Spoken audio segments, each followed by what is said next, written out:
जय हिंद प्यारे बच्चों। आज हम लोग पढ़ेंगे क्लास 10th फिजिक्स चैप्टर 4 विद्युत धारा यानी इलेक्ट्रिक करंट के बारे में हम लोग जानेंगे। तो देखिए यहाँ पर हम लोग सबसे पहले विद्युत आवेश के बारे में जानेंगे, इलेक्ट्रिक चार्ज के बारे में जानेंगे, ठीक है। और ये आपके मैट्रिक परीक्षा 2026 में पढ़ने वाले जितने भी बच्चे हैं उनके लिए इम्पोर्टेंट है। 27 में वो एग्जाम देंगे। देखिए यहाँ विद्युत आवेश किसी पदार्थ का वह गुण जिसके कारण उसमें विद्युत तथा चुंबकीय प्रभाव उत्पन्न होता है उसे विद्युत आवेश कहते हैं, ठीक है। इसे Q से सूचित किया जाता है और आवेश का SI मात्रक होता है कूलाम। आवेश का SI मात्रक क्या होता है? कूलाम। चलिए आगे आप लोग देख सकते हैं दोस्तों। चलिए देखिए बच्चों, यहाँ पर आप लोग देख सकते हैं। चलिए यहाँ पर हम लोग देखेंगे।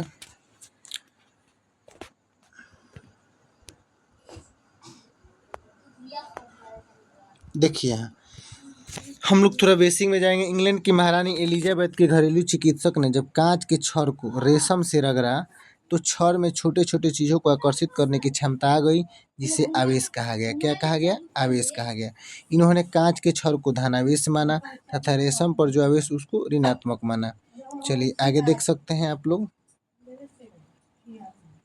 देखिए बच्चों, बेंजामिन फ्रैंकलिन ने त्वरित चालक का खोज किया था। बेंजामिन फ्रैंकलिन ने किसका खोज किया? तो त्वरित चालक का खोज किया, जो आसमानी बिजली को अपनी ओर खींच लेता है।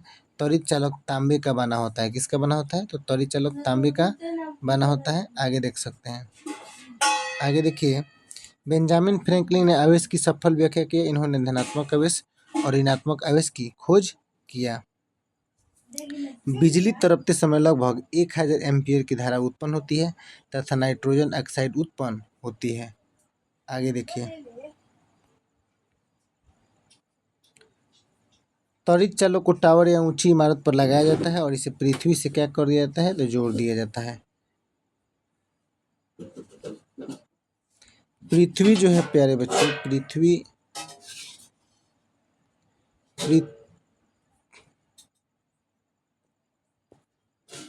एक बहुत ही बड़ा आवेश का गोला है। यह कितने ही बड़े आवेश को अपने में क्या कर लेता है? तो समाहित कर लेता है। ईंधन या गैस ले जा रही टैंकर से एक जंजीर नीचे लटका दी जाती है ताकि वायु के घर्षण से इलेक्ट्रॉनों को पृथ्वी में क्या किया जा सके? तो भेजा जा सके। ये मैट्रिक में जो भी बच्चे एग्जाम देने वाले हैं मैट्रिक का, उनके लिए बहुत ही इम्पोर्टेंट है। आगे आप लोग देख सकते हैं। देखिए, समान आवेशों के बीच प्रतिकर्षण होता है जबकि विपरीत आवेशों के बीच आकर्षण होता है, ठीक है। आवेश का अगर पूछेगा कि आवेश का सबसे बड़ा गुण क्या है, तो आवेश का सबसे बड़ा गुण प्रतिकर्षण होता है। क्या होता है? तो प्रतिकर्षण होता है। अब आगे हम लोग जानेंगे बच्चों, चालक क्या है। चालक क्या है? तो देख सकते हैं, वैसा पदार्थ जिनसे होकर विद्युत धारा प्रवाहित हो उसे चालक कहते हैं, ठीक है। वैसा पदार्थ जिनसे होकर विद्युत धारा प्रवाहित हो उसे चालक कहते हैं, जैसे चांदी, तांबा, लोहा इत्यादि। इसको हम लोग चालक कहेंगे। इसमें आसानी से विद्युत धारा प्रवाहित कर जाता है। आगे देखिए, आगे हम लोग जानेंगे विद्युत रोधी पदार्थ। विद्युत रोधी वैसा पदार्थ जिनसे होकर विद्युत धारा प्रवाहित न हो सके उसे विद्युत रोधी या अचालक कहते हैं। चलिए अब हम लोग आवेश के बारे में जान चुके थे कि आवेश क्या है। अब धन आवेश और ऋण आवेश के बारे में जानेंगे। धन आवेश, जब किसी चालक पदार्थ से इलेक्ट्रॉन को बाहर निकाल लिया जाता है तब उस पदार्थ पर जो आवेश उत्पन्न होता है उसे धन आवेश कहते हैं। जैसे ये हम लोग का देख सकते हैं कि यहाँ पर Na है, जो इसका परमाणु संख्या कितना है? 11। और इसमें एक इलेक्ट्रॉन को त्याग देने पर, ठीक, देखिए यहाँ एक इलेक्ट्रॉन त्याग दिए, हम त्याग दिए, किसी को दे दिए तो हम धनात्मक हो गए और कोई ले लिए तो ऋणात्मक हो गए। चलिए आगे देख सकते हैं ऋण आवेश। ऋण आवेश यहाँ पर देख सकते हैं, जब कोई पदार्थ से इलेक्ट्रॉन ग्रहण करता है तब उस पर जो आवेश उत्पन्न होता है उसे ऋण आवेश। जैसे अगर हम किसी से पैसा लेते हैं तो हम ऋण में हो गए और वो क्या हो गया? धन में। तो हम ले रहे हैं तो ऋण आवेश, वो दे रहा है तो धन आवेश। चलिए आगे आप लोग देख सकते हैं बच्चों, विद्युत धारा। विद्युत धारा क्या है? यानी कि विद्युत धारा को अंग्रेजी में कहते हैं इलेक्ट्रिक करंट। जब किसी चालक से विद्युत बहता है यानी उसका प्रवाह होता है तो हम कहते हैं कि चालक में क्या है? विद्युत धारा है। अथवा इसका एक और डिफिनीशन है, किसी चालक पदार्थ से होने वाले आवेशों के प्रवाह को विद्युत धारा कहते हैं। आप लोग इसको नोट करते चलिए, क्योंकि ये बहुत ही अच्छा नोट्स आपके लिए साबित होगा। किसी चालक में प्रवाहित होने वाले आवेश के प्रवाह की दर को विद्युत धारा कहते हैं। इसे प्रायः आई से सूचित किया जाता है। किससे? आई से। यदि किसी चालक से t सेकेंड में प्रवाहित होने वाले आवेश की मात्रा q हो तो विद्युत धारा I बराबर q/t। देख सकते हैं I बराबर q/t, गुना करेंगे तो q बराबर IT। चलिए बच्चों, आप लोग यहाँ पर वीडियो में बने रहिए और देखिए यहाँ देखिए विद्युत धारा कैसे मात्रक एम्पियर होता है, इसको ऐसे सूचित करते हैं और इसे ए मीटर या आ मीटर में मापा जाता है। 1 एम्पियर में 6.25 गुने 10⁻18 इलेक्ट्रॉन पर सेकेंड होता है। यहाँ देख सकते हैं एक क्वेश्चन हम लोग देखेंगे, न्यूमेरिकल क्वेश्चन। यदि किसी चालक में 2 मिनट तक 3 एम्पियर की धारा प्रवाहित हो रही है, कोई चालक है, चालक पदार्थ है और उसमें 2 मिनट तक 3 एम्पियर की धारा प्रवाहित हो रही है, तो कह रहे हैं कितने कूलम आवेश प्रवाहित होंगे। चलिए आपको हम एक इस क्वेश्चन को बनाकर दिखाते हैं। देखिए बच्चों, क्वेश्चन में बोल रहा है कि यदि किसी चालक में 2 मिनट तक 3 एम्पियर की धारा प्रवाहित की जाए तो कितने कूलम आवेश प्रवाहित होंगे। समय कितना दिया है? 2 मिनट। आवेश विद्युत धारा I कितना दिया है? 3 कूलम।